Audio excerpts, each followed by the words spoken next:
anywhere.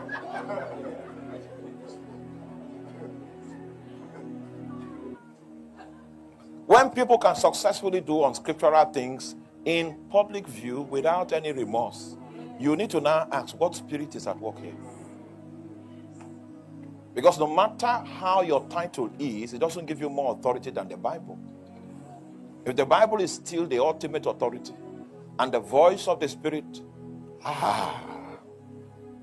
then we have a lot of ground to cover. The apostolic is supposed to bring us back to what the Holy Spirit began through our ancestors. It's supposed to accommodate all the requirements of truth that is designed to keep us in safety.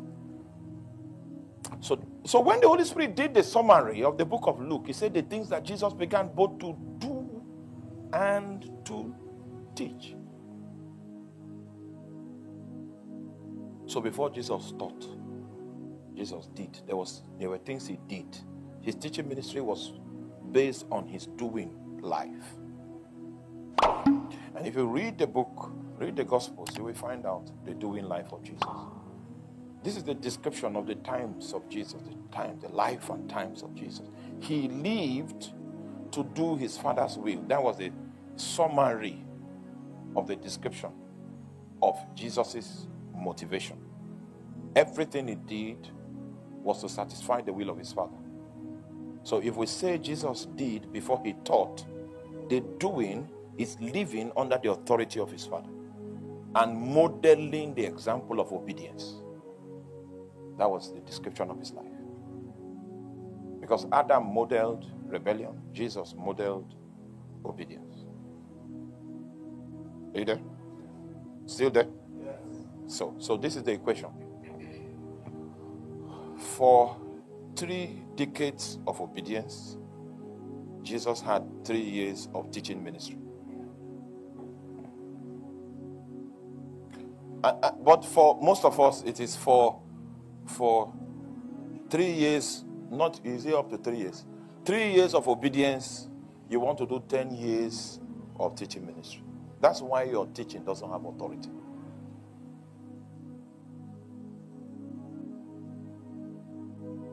One decade of obedience to 1 year of teaching. So in that ratio, God is more concerned about your obedience than he's concerned about your teaching ministry. What God can achieve with your teaching ministry is dependent on your life of obedience.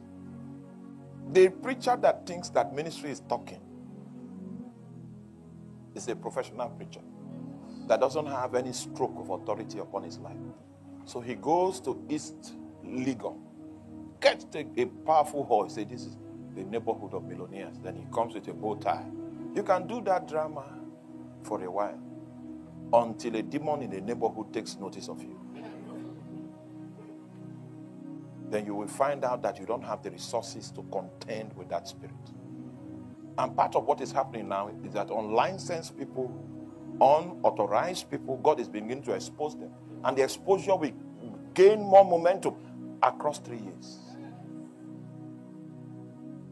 So that everyone will know that men of God in the land have never been many. Men of God. Never. They have never been many. Even though church and all of that is an enterprise now. It's a big deal. Everybody is going into church because of so many reasons. But men of God, that will not increase the number of men of God. To not increase it. So every form of teaching that Jesus did was predicated upon a life of intentional obedience. That was where he got the authority. The authority to make many statements without consequences. The authority to say some things and to even speak into Hades and to command Hades to release Lazarus. That's where the authority came from. So the first thing that we see in the book of Acts of the Apostles chapter 1 is ministry stemming out of the root of intentional obedience. ministry stemming out of the root of intentional obedience. So if we don't have your track record of obedience, if you don't have referees around your life, people you served with, are you there? For this time, then we see your progression. And then when your unique ministry began to blossom, God now said, okay, let's set him apart in order for him to continue this texture of ministry. Because this texture of ministry, I need it at this time. You there? So when you see that record of obedience, you are likely dealing with a man of God.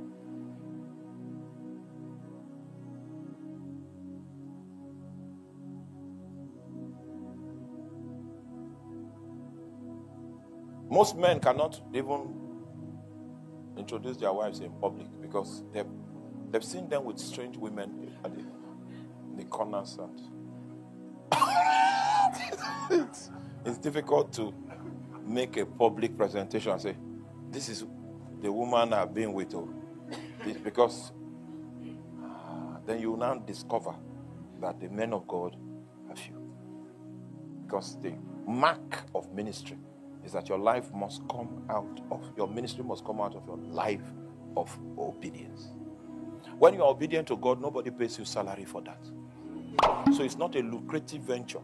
So people believe that they can do ministry without having to obey. So what God does in order to identify, to point people to the people that obey him, is that he does something that will publicly unveil them. He gives them authority. You know, the message I brought, I've not preached it. The one I brought for that conference, I've not preached it. By the time we finish, you will know who is a false minister. He will give you authority. So that when you speak, he will back it up. He gives you spiritual resources with which he advertises the fact that this one is my man. Only such shattered individuals can carry out apostolic missions. Because an apostolic missionary, your integrity is part of what you are selling. Your obedience to God is part of the credit units that you need to survive. Your prayer life is part of the credit units. Are you there? Maintaining the message of the kingdom even when it's not popular and it will look as if you are swimming against the tide is part of the credit units that will add to your capacity. Apostolic people don't fly on trends so that they will blow. When you see someone trying to fit into every mode in order for him to have customers and clientele, he says he's working for Satan. He's working for Satan. Sometimes we get involved. Are you still following? Stay with me. He's working for Satan. So he goes here. He can't stand his ground. So he can become anything just to accommodate and say, you see, we are doing unity. We are doing unity.